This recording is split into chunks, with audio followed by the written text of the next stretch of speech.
J'aimerais reprendre ce que j'ai déjà un petit peu écrit dans la pensée du mois. Je ne sais pas si vous avez pu la lire ou pas, parce que c'est vrai que quand ça arrive par Internet et si c'est petit sur un téléphone, on n'a pas forcément envie de le lire.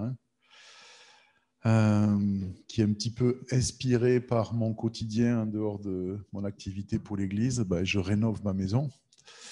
Et c'est tellement plein d'enseignements riches sur la rénovation que Dieu veut faire et doit faire et peut faire dans nos vies. Voilà. Et je suis tombé sur cette citation qui m'a beaucoup touché. Je ne connaissais pas l'auteur, Sandrine Filassier, je ne sais pas qui c'est. Enfin, j'ai cherché un petit peu, elle a écrit quelques livres. Mais il y a cette phrase d'elle où elle dit « Jusqu'à ce que l'amour nous répare ». Et je trouvais ça très très beau parce que vous connaissez la formule traditionnelle dans les mariages, on dit « Jusqu'à ce que la mort vous sépare ». Et puis là, ça sonne presque pareil, mais c'est différent. « Jusqu'à ce que l'amour nous répare ». Et je trouvais que c'était un beau résumé de ce que Dieu veut faire avec nos vies. Alors bien sûr, ces idées sont dans la Bible avant d'être dans d'autres choses. Et j'aime lire ce verset de Matthieu 12, 20. Ça parle de Jésus. Et il est dit, c'est une prophétie d'Ésaïe qui s'accomplit avec Jésus. On va en lire deux. La première, il ne brisera point le roseau froissé et il n'éteindra point le lumignon qui fume jusqu'à ce qu'il ait fait triompher la justice. Je ne sais pas si vous êtes très familier avec les roseaux ici, mais moi j'ai grandi dans une région du sud de la France où il y a des roseaux qui poussent de partout. Et en tant qu'enfant, on aimait beaucoup parce qu'avec des roseaux, on peut faire des arcs, des lances, des flèches, des sifflets, beaucoup de choses très importantes dans la vie. Et c'est vrai que le roseau, c'est à la fois, c'est pas comme le bambou est vraiment très très solide. Le roseau, ça ressemble un peu, mais c'est moins solide. Puis surtout, s'il est entier, c'est très résistant. Mais si on marche dessus ou s'il a pris un coup un peu fort, après, il est tout froissé, c'est un joli mot, je trouve. Et là, il devient par contre absolument pas résistant, quoi. Et puis ça fait des petits éclats qui taillent beaucoup, qui coupent. C'est pas très très très très facile, quoi. Et souvent, quand on utilise un roseau, parce qu'on les utilise aussi, souvent ils poussent dans nos jardins dans le sud de la France, parce qu'après on les coupe pour faire grimper les tomates ou les haricots dessus. C'est le support pour les cultures dans les jardins traditionnels. Mais quand un roseau, normalement, est comme ça, il est froissé, qu'au milieu, ça fait que des petites fibres, il n'y a plus qu'à le jeter, puis on en prend un autre, quoi. Mais il est dit de Jésus, il ne brisera pas le roseau froissé. Et puis, il n'éteindra pas le lumignon qui fume. C'est-à-dire, là, voilà, quand la lampe, il n'y a presque plus d'huile, il y a juste la petite flamme, là, au lieu de... non, il va remettre de l'huile, il va en prendre soin. Et notre Dieu est tout à fait à l'opposé de la philosophie de notre monde occidental où on achète, on utilise, on jette, on rachète, on utilise, on jette, on achète, on utilise, on jette. Et je ne sais pas pour vous, mais moi, très très souvent, je me suis posé la question, mais vu ce qu'on fait avec le monde et ce que les premiers êtres humains ont fait avec la création, etc., mais si j'étais un Dieu tout-puissant qui peut tout faire, mais c'était tellement simple de... On l'écrase, on prend l'argile, on en fait un nouveau, jusqu'à ce qu'il y en ait un qui fonctionne bien.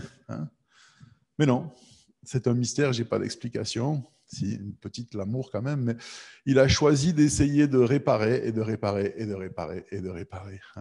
Et puis c'est Dieu, une entreprise de réparation, recyclage, rénovation à plein temps. Il fait ça nuit et jour. Bon, ils sont trois, mais quand même. Et puis tout le temps, tout le temps. Une autre prophétie d'Ésaïe qui s'est accomplie quand Jésus est venu sur terre, il a lu lui-même ce texte à son sujet dans la synagogue du village où il avait grandi, puis on ne l'a pas écouté. Mais il a dit ceci, Luc 4, 18. « L'Esprit du Seigneur est sur moi parce qu'il m'a donné l'onction. » Rappelez-vous, le Christ, c'est celui qui a reçu l'onction, c'est la même chose. « Pour annoncer une bonne nouvelle aux malheureux, il m'a envoyé pour guérir ceux qui ont le cœur brisé, pour proclamer aux captifs la délivrance, aux aveugles le recouvrement de la vue, pour renvoyer libres les opprimés et pour publier une année de grâce du Seigneur. » Et cette année de grâce, elle a commencé avec sa mort et sa résurrection, et elle dure encore aujourd'hui. J'aimais bien dans les vieilles correspondances, siècle même pas dernier, maintenant celui d'encore avant, souvent les gens écrivaient le 6 juin millénaire de l'an de grâce, etc. Bon, c'était une formule traditionnelle, mais c'était quand même joli de noter qu'on se rappelait cette chose-là.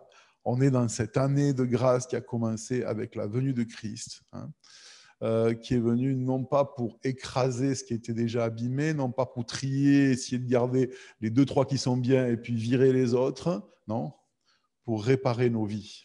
Et ça, c'est magnifique. Et j'aimerais juste rappeler, je crois que c'est vraiment, pour moi, c'est souvent comme ça, pendant une période, il y a un sujet qui est sur mon cœur et puis qui tout se greffe là-dessus. Et depuis un petit moment, c'est rien d'original d'ailleurs, c'est le fondement de nos vies, mais se rappelle qu'être chrétien, c'est avoir rencontré le Christ.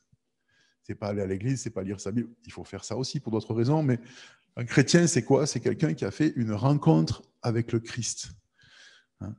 Et puis, quand on lit dans les évangiles, c'est vraiment quelque chose que je vous encourage à faire, de relire les évangiles comme si c'était des vrais livres. C'est-à-dire pas un verset, puis on cherche dans ce verset. Juste de les lire comme ça. Parce que c'est très vite lu un évangile. C'est un tout petit livre. Il y en a 4, mais bon. Et on s'aperçoit qu'en fait, ce Jésus, il est surprenant. On ne peut pas le mettre dans une boîte. On peut pas. Il fait les choses d'une façon, il les fait autrement. On l'attend ici, il est là-bas. Il ne laisse pas tant que ça des choses précises, mais il y a une chose qui est essentielle, c'est qu'il rencontre des gens. Et les gens qui l'ont rencontré, leur vie n'est plus la même après, dans un sens ou dans l'autre. Il y a ceux qui, après l'avoir rencontré, leur seul but dans la vie, c'est de le faire mourir ou de s'enfuir loin de lui. Et puis, il y a tous ceux, il y en avait beaucoup quand même, heureusement, qui, leur vie ne sera plus jamais la même parce qu'ils l'ont rencontré. Et c'est au-delà de la compréhension intellectuelle. Je pense à cet aveugle que Jésus guérit et puis justement les chefs religieux qui voulaient essayer de coincer Jésus.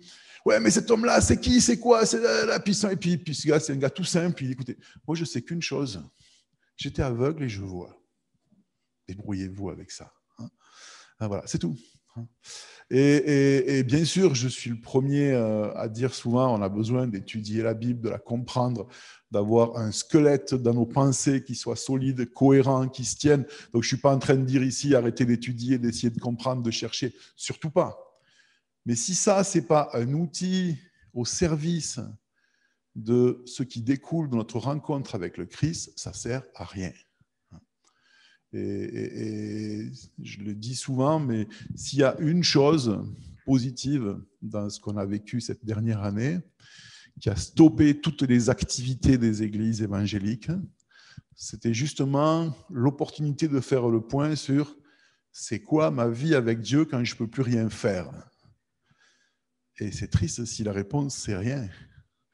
Parce que normalement, toutes nos activités devraient être une réponse ou une conséquence au fait qu'on a rencontré le Christ. Pourquoi je viens le dimanche matin? Parce qu'un jour, j'ai rencontré le Christ, mais en même temps, ça m'échappe, et puis je l'oublie, et puis c'est pas assez réel. Et donc, de me retrouver avec des gens qui aussi l'ont rencontré, ça me permet, oui, toi aussi, et on nourrit ça. Pourquoi on lit sa Bible ou ce fameux culte que les chrétiens doivent faire le matin ou à midi ou le soir ou je ne sais pas quand? Pareil, parce que j'ai rencontré le Christ, sauf que nous, le Christ, on ne le voit pas. Et donc déjà, une relation avec quelqu'un qu'on voit, c'est compliqué, parce qu'on peut se voir et pas parler, on peut vivre à côté sans échanger, et toujours, voilà, la communication, il faut parler, il faut s'exprimer. Je lis ma Bible pour rencontrer le Christ. J'étudie la Bible pour comprendre les pensées du Christ. Mais le but, c'est quoi? C'est de fortifier cette relation qui a commencé un jour quand je l'ai rencontré. Et quand je dis rencontré, pour plusieurs d'entre nous, c'est mon cas, il n'y a pas eu un jour où c'était pas et le lendemain, ça y était. C'est le résultat d'une évolution. Pour certains, oui, ils savent, c'était le 19 juin à 17h30, j'ai rencontré le Christ. Super. Et puis pour d'autres, moi, c'était entre 8 et 11 ans. À un moment, je suis arrivé à cette conviction, oui, j'ai fait cette rencontre avec lui et ma vie ne sera plus la même.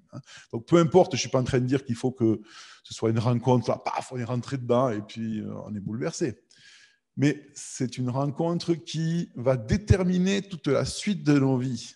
Paul, cet homme très déterminé qui a fait des tas de choses, vécu des tas de choses difficiles, mais il dit « parce que j'ai été saisi par le Christ ».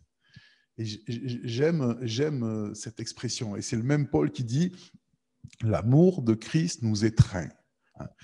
Nous étreint, nous prend dans ses bras, nous serre, voilà, il nous embrasse. Et on parlait de ça, je crois que c'est jeudi soir chez Isabelle et Pascal. Embrasser, c'est un beau mot qui ne veut pas dire au début faire un bisou, ça veut dire prendre dans les bras. Lorsque le fils prodigue revient à la maison, son père court vers lui et l'embrasse. Il serre dans ses bras. Et nous sommes chrétiens parce qu'un jour, nous avons été embrassés par le Christ. Il nous a pris dans ses bras. Et puis il a dit, maintenant, si tu veux, je vais marcher avec toi jusqu'à ce que l'amour te répare. Et on va commencer de vivre la vie éternelle. À force de vous le dire tous les dimanches, peut-être ça va rester un jour. La vie éternelle, ce n'est pas juste une vie sans fin, parce que l'enfer aussi, c'est une vie sans fin. Ce n'est pas la durée qui détermine le fait que c'est la vie éternelle. C'est une qualité de vie. Et c'est une qualité de vie qui a comme caractéristique principale, il y en a d'autres parce que Dieu est plus grand que ça, mais la vie éternelle, c'est lorsque je vis un moment de mon existence dans la conscience de la présence de Dieu. On parle souvent de nos jours de méditation en pleine conscience. C'est une belle activité pour se reposer, pour se détendre, etc. Mais nous, chrétiens, on fait un pas de plus. On veut vivre en pleine conscience de sa présence. Pas juste se vider pour souffler, ce qui est, encore une fois, il n'y a rien de mal, au contraire. Mais se vider, souffler pour être connecté à lui et pendant un moment, on ne vit pas comme ça 24 heures sur 24, et peut-être même c'est des moments rares, mais ce n'est pas grave. Ce qui est important, c'est qu'on sache qu'on les a goûtés. Jeudi, Isabelle nous rappelait une expérience qu'elle a vécue il y a longtemps, un moment dans sa vie où elle a été embrassée par le Christ, et elle s'en rappelle, c'était il y a quelque temps. Et puis elle disait, je ne vis pas ça tous les jours, je ne le vis pas souvent, mais ce n'est pas grave. On a goûté combien le Seigneur est bon, on a rencontré, on a vécu ces petits points lumineux, et puis entre deux points, on marche à la boussole, c'est la foi. Mais pas sans savoir, pas juste en imaginant qu'un jour dans le futur éternel, ça sera bien. C'est juste, on marche d'une embrassade à l'autre, j'aimerais dire. Et j'aime ça. Vous savez que je suis un passionné de chasse au trésor. Et les chasses au trésor, c'est ça. On trouve un signe qui dit il y a un trésor à 3 pas, un message à 3 pas. Alors, on cherche, on compte, on tourne, on trouve. Et là, il y a quelque chose, il y a un message. Et puis après, de nouveau, on suit les flèches ou les bouts de ficelle ou les, je sais pas quoi, les indices. Et il y a tout ce moment. Est-ce que j'ai raté quelque chose? Je ne sais pas, je ne suis plus. Oh, une brosse à dents, c'est très intéressant. Voilà. Et puis, et tout d'un coup, je retrouve un autre message. Et là, waouh, là, je suis sûr que je suis sur la bonne piste. Il y a le message, et puis je repars, et de nouveau, c'est l'incertitude, etc. Donc, voilà, c'était mon introduction, mais ça va devenir mon message. En fait, on va s'arrêter là, je crois. Parce que je crois que c'est vraiment essentiel. Et puis, la vie chrétienne, c'est pas essayer de tout prévoir, de tout contrôler. C'est donner un cadre suffisant pour pouvoir progresser dans cette aventure où j'ai rencontré le Christ et il m'a pris dans ses bras et je marche jusqu'à la prochaine fois où il va me prendre dans ses bras. Et c'est vrai que pour ça, on a besoin, entre deux, les flèches ou les signes, c'est la parole de Dieu qui nous les donne, et c'est en étudiant, en cherchant, en utilisant notre intellect aussi. Mais ce n'est pas le but, d'en savoir beaucoup sur Dieu.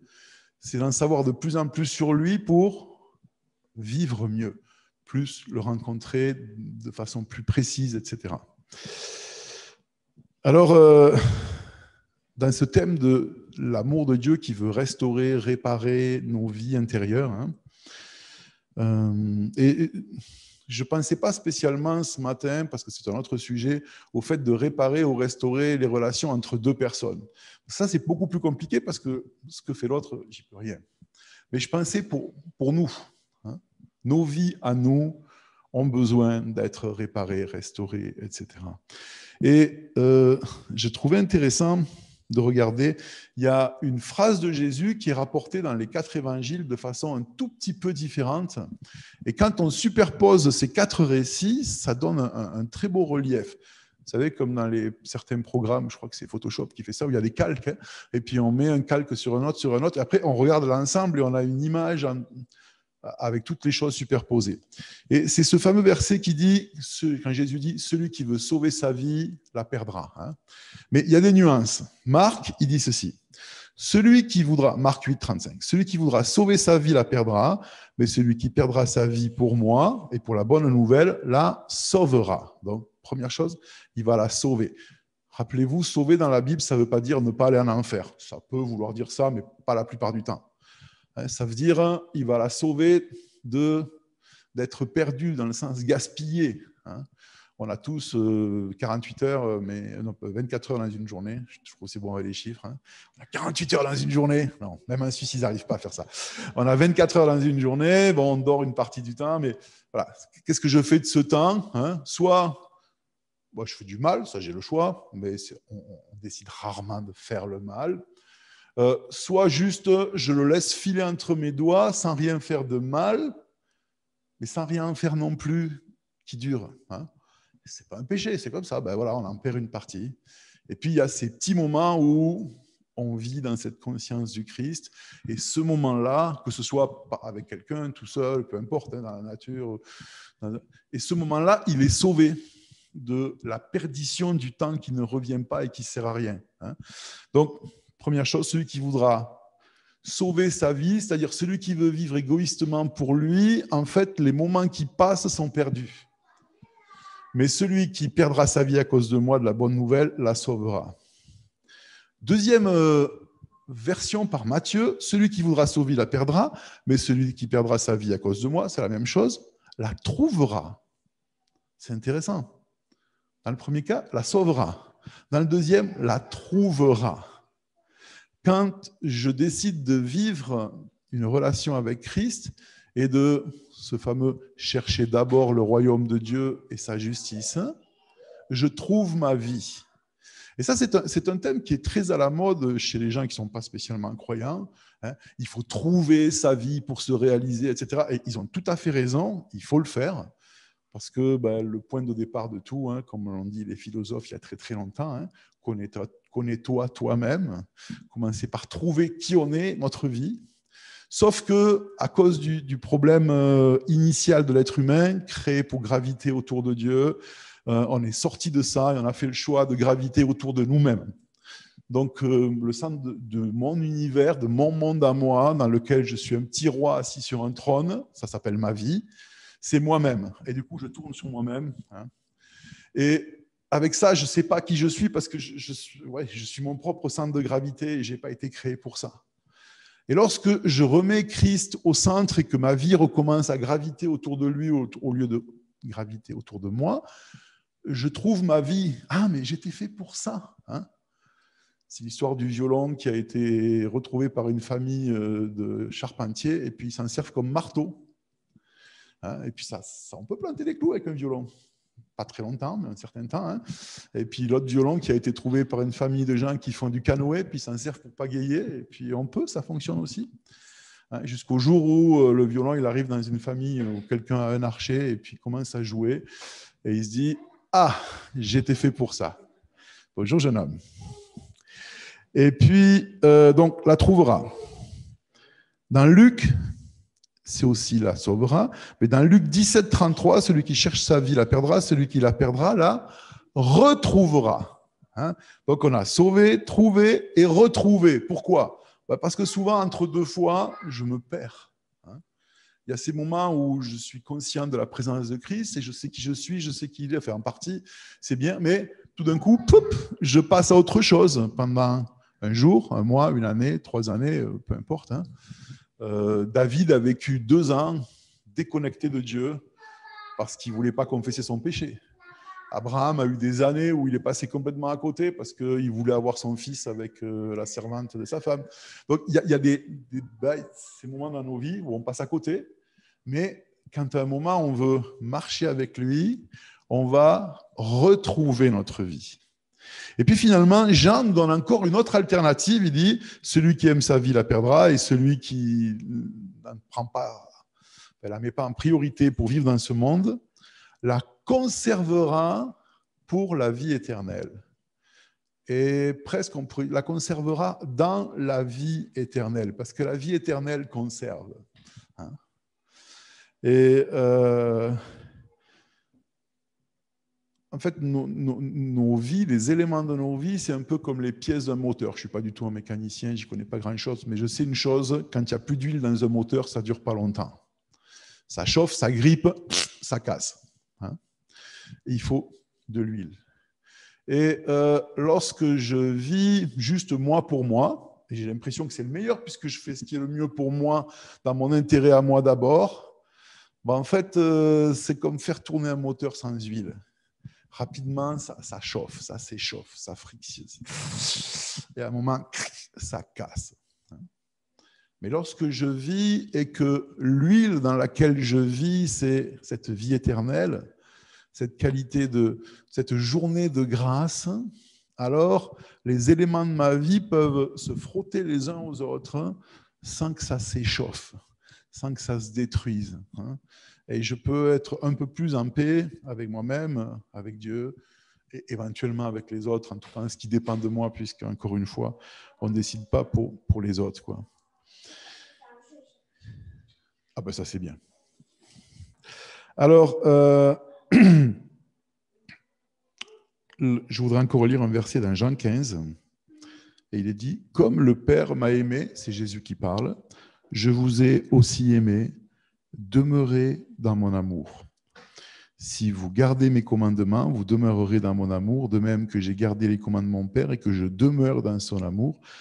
Je vous ai dit ces choses afin que ma joie soit en vous et que votre joie soit parfaite. » Demeurer, ça veut dire habiter.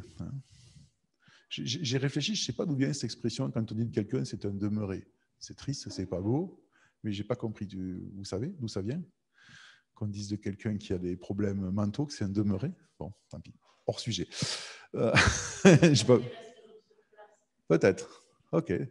Bah alors moi, je veux bien être un demeuré dans la présence de Dieu. Alors, bah, c'est à peu près ça quand même. Hein. Je ne suis pas loin du compte. Voilà. Mais demeurer, hein, littéralement, faire sa demeure, habiter. Et Jésus dit, moi, j'habite dans l'amour du Père.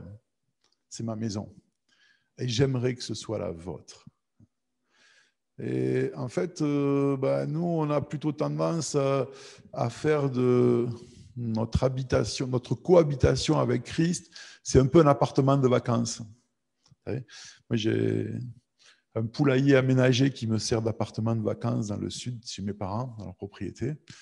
Et j'y vais en ce moment une fois par an, des fois 2, des fois 3 maximum. Mais quand j'arrive, il y a une semaine de travail avant de pouvoir l'habiter correctement parce que il y a les araignées, il y a la poussière, il y a les feuilles mortes, il y a le tuyau qui est bouché, il y a la terrasse qui est encombrée. Hein. Et puis j'y habite un petit peu, puis c'est super, je suis là, je suis en vacances, il fait chaud. Et puis je repars vivre ma vie et je reviendrai l'an prochain. Hein. C'est un peu ce qu'on fait, surtout quand les choses tournaient sans qu'on réfléchisse. Le dimanche matin ou le jeudi soir ou le mercredi tous les 15 jours ou toutes les 3 semaines si on est en Suisse. On va un petit peu dans notre appart de vacances rencontrer Dieu. Sauf que là, on arrive, le temps de déblayer, il faut déjà repartir, quoi. C'est presque plus de travail que ce qu'on en profite. Hein. Quand ça nous est arrivé d'essayer d'aller descendre dans le sud de la France pour un week-end, chaque fois, le mari me disait « Mais non, il ne faut plus le faire, c'est trop fatigant. » quoi. Un jour de nettoyage, demi-jour d'en profiter et un jour pour plier de nouveau, j'aime mieux rester ici. Hein, et ça se comprend. Mais si nos vies chrétiennes sont comme ça, c'est que vivre avec le Christ, c'est ma maison de vacances. Hein.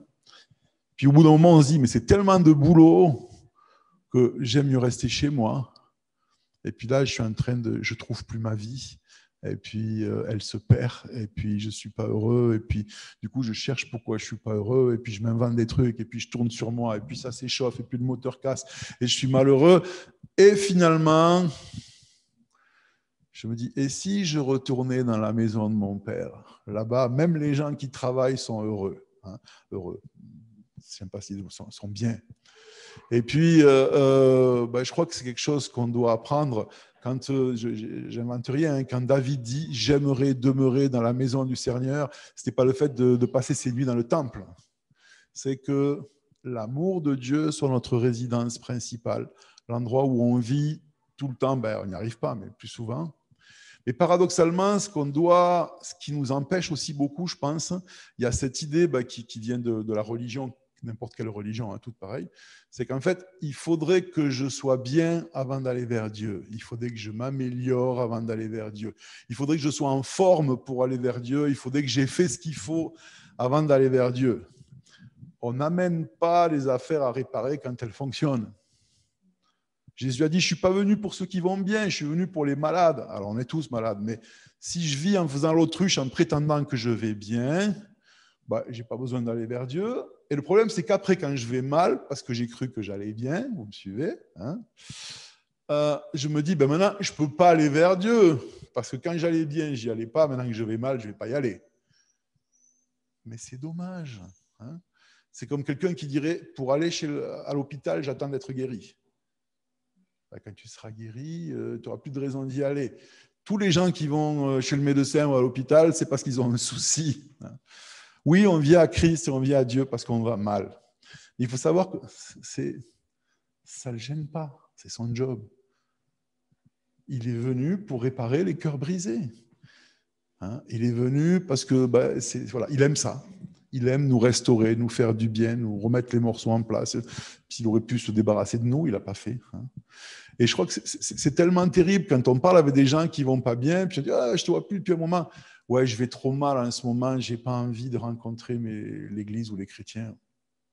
Tu auras envie de les voir quand ça va bien? Quand ça va bien, va à la pêche. Mais quand ça va mal, c'est là que tu as besoin de passer du temps avec Dieu, mais aussi avec ta famille spirituelle. Et on a du mal à intégrer ça tous, autant qu'on est, parce que je dois quand même faire un effort, c'est pas bien. Je peux pas aller manger chez quelqu'un sans m'être douché, sans amener une bouteille de vin ou le dessert, quoi. Avec Dieu, si. Dieu rencontre Zachée, ce gars qui était un collabo, qui exploitait son peuple en volant, en se servant de l'envahisseur. Je veux manger chez toi. Rencontre avec le Christ, on ne sait pas ce qu'ils se sont dit. Le Christ ressort de cette maison. Ce gars, il n'est plus le même. Il s'en moque d'être petit, il s'en moque de ne pas être. Il sait qu'il est aimé, il distribue son argent. Il a rencontré le Christ, c'est plus pareil. Et puis on pourrait continuer. Relisez les évangiles, vous verrez, c'est partout, quoi. Et la seule chose qu'il y a, c'est que je suis en train d'expérimenter cette vérité dans ma maison, et plus que dans ma maison, c'est que quand vous envoyez quelque chose en réparation, vous ne l'avez plus. Depuis 3 mois que j'ai déménagé, j'ai acheté un lave-vaisselle neuf et il était en panne. Depuis 2 jours, j'ai plus de plaque de cuisson, elle est neuve, mais elle est en panne. Ça va prendre 3 semaines avant qu'il me la répare. J'ai acheté un ordinateur neuf et puis au bout de 7 jours, il m'a lâché et il est parti en garantie et j'attends qu'il revienne. Et je réalise que oui, il va être réparé, mais en attendant, je ne l'ai pas. Donc, je fais du feu dans mon jardin pour chauffer mes pâtes et puis je reprends un stylo et du papier à la place de l'ordinateur et puis je lave ma vaisselle à la main. Et puis, Mais je me suis dit, mais en fait, c'est aussi ça. C'est qu'en fait, si je donne ma vie en réparation à Christ, je ne l'ai plus.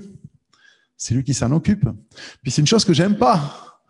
Moi, j'aime bien avoir ma vie, décider ce que je fais, comment je fais, faire ce que j'ai envie de faire moi. Mais c'est comme ça. Et puis moi, je me suis disputé avec tapé 1, tapé 2, tapé 3. Ça fait que moi, ce que j'aurais voulu, c'est qu'il n'y ait pas de... donnez-moi un autre pendant que vous le réparez, que j'en ai toujours un qui fonctionne, quoi.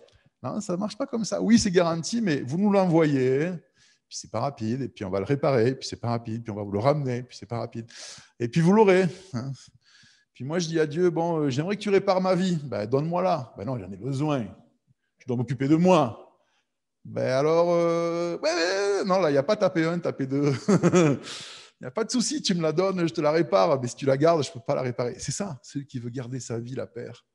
Et celui qui la donne à moi, il la trouve, il la retrouve, il la sauve. Et il la découvre, et c'est magnifique. Alors, n'ayons plus peur de confier nos vies à Dieu. Et puis, gardons à l'esprit que être chrétien, c'est rencontrer Jésus. C'est pas autre chose. Tout ce qu'il y a autour, c'est pour nourrir cette réalité-là. Je lis ma Bible, je prie, je chante, je loue, je ci, je ça, pour que ça nourrisse cette relation. Si ça ne sert pas à ça, ça ne sert à rien. Autant arrêter. Hein. Mais souvent, on continue parce que justement, ça nous occupe pour ne pas penser que ça ne sert pas à ça. Hein. Ça, chacun fait comme il veut avec. Et puis, ben voilà, lui nous a dit, moi, je reste avec vous jusqu'à ce que l'amour te répare. Ça me plaît, ça, plutôt que jusqu'à ce que la mort nous sépare. Non, parce que la mort ne nous séparera pas de Christ. Hein. Romains 8, rien ne peut nous séparer de l'amour de Christ en Jésus-Christ. Ni la mort, ni la vie, ni les dominations, ni les anges, ni les forces d'en haut, ni d'en bas, ni les démons, ni ici, ni ça, ni là. Même pas les hotlines au Maroc. Rien ne pourra nous séparer de l'amour de Christ en Jésus. Hein. Et puis, ben voilà, on part et on se dit, ce matin, je me réveille et puis peut-être j'ai un peu mal là, ou peut-être il y a ça qui ne va pas, etc. Je dis, mais je vais le rencontrer où aujourd'hui? Il m'attend où? Hein? Et c'est magnifique parce qu'il est tellement inventif et créatif qu'il se cache souvent là où on ne l'attend pas. Il n'est jamais 2 fois au même endroit, sauf quand il veut être 2 fois au même endroit. Il n'y a aucun algorithme, il n'y a aucune règle là-dedans. Mais du coup, ça devient toujours intéressant. On ne s'ennuie pas. On a les indices, on suit les flèches, et puis tout d'un coup, hop, on se retrouve dans ses bras.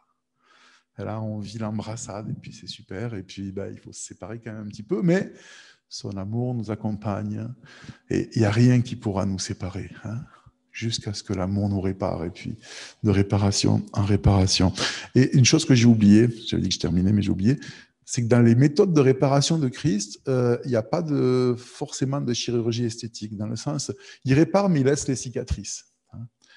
Christ lui-même est reparti au ciel avec le seul cadeau que les hommes lui ont fait, les marques dans les pieds et dans les mains. Quand on est Dieu et quand on ressuscite, normalement, on pourrait quand même faire un peu de chirurgie esthétique. Même les hommes savent le faire aujourd'hui, hein, enlever les cicatrices. Il les a gardées. Pourquoi ?